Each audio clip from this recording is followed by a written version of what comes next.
नमस्कार। आइए आज आपको एक ऐसे भूखंड की, एक ऐसी विशाल क्षेत्र की कहानी सुनाते हैं जिसने कम से कम 2 बार सभ्यता के बहुत ही उच्च सोपानों को देखा और सभ्यता के जो भी निर्धारित मापदंड हैं वो सारे मापदंड उन सभ्यताओं में पूरे किए गए।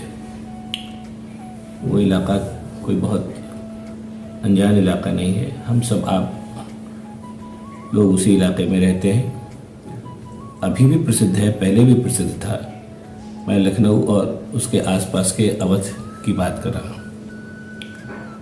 शुरुआत जाहिर सी बात है महाराजा रामचंद्र से की जानी चाहिए, क्योंकि ये मूलतः उन्हीं का क्षेत्र था और पौराणिक कथाओं को माने और फैक्ट भी है तो महाराजा रामचंद्र को मर्यादा पुरुषोत्तम कहा गया और उनके राम राज्य की आज भी दलील और दुहाई दी जाती है।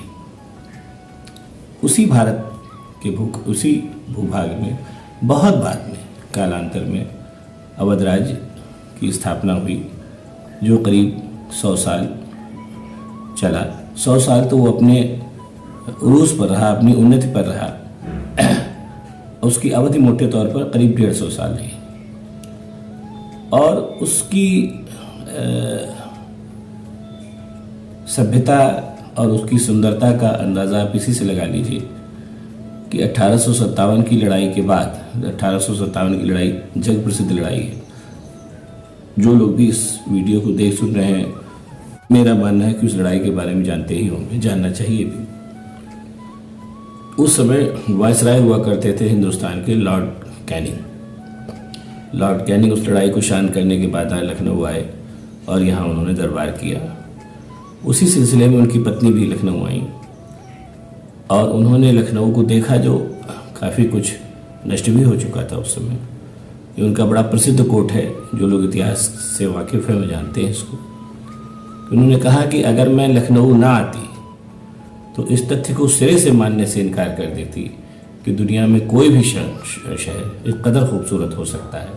मानो वो शहर नहीं है, एक कलाकृति जैसी बनाई गई है। उसी समय जो लड़ाई हो रही थी उसको कवर करने के लिए रफेल आया था, जो टाइम्स का वार करेस्पॉन्डेंट था। उसने भी कहा था कि उस समय के जो प्रसिद्ध शहर थे, न मिस्र, न मेसोपोटामिया, न कॉन्स्टेंटिनोपल, न रोम, कोई भी शहर मैंने इतना सुंदर नहीं देखा जितना लखनऊ था। और सबसे बड़ी बात कि आज की तारीख में भी जो सभ्यता के थोड़ा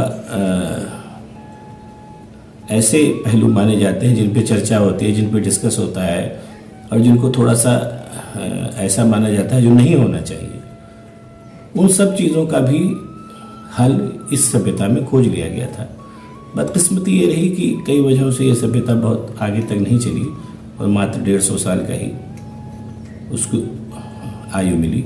लेकिन चूंकि उस सभ्यता में एक उन्नत सभ्यता के सारे गुण थे, इस वजह से उस सभ्यता की दास्तान आज तक बताई जाती है, सुनाई जाती है और कही जाती है। मैं आज इस सभ्यता के दौरान जो तमाम चीज़ें बनी, इमारत किसी भी सभ्यता का एक ख़ास पक्ष होती है। आजकल मैं उस पर वीडियो बना भी रहा हूँ, इसीलिए उसी वीडियो को बनाने के दौरान मुझे लगा कि इस सभ्यता को भी थोड़ी सी इसकी दास्तान बता देनी चाहिए, ताकि वीडियो देखते समय, उन इमारतों को देखते समय उस मानसिकता से भी लोग वाकिफ़ हो सकें जिस मानसिकता ने इन इमारतों को बनाया था। और साथ ही साथ उस कहानी को भी जान लें जो दिलचस्प है, और जानेंगे तो उनको अच्छा भी लगेगा। अब शुरुआत करते हैं महाराज अकबर से, क्योंकि शुरुआत यहीं से होगी तो चीज़ों को समझने में आसानी रहेगी। फिलहाल धन्यवाद। इसके आगे की दास्तान आपको अगली वीडियो में दिखेगी और अगर आपको अच्छी लगे और आपको लगे कि इसको देखा जाना चाहिए तो कृपया इसको लाइक, सब्सक्राइब भी करें। आपको निश्चित रूप से एक अच्छी कहानी सुनने को मिलेगी। नमस्कार।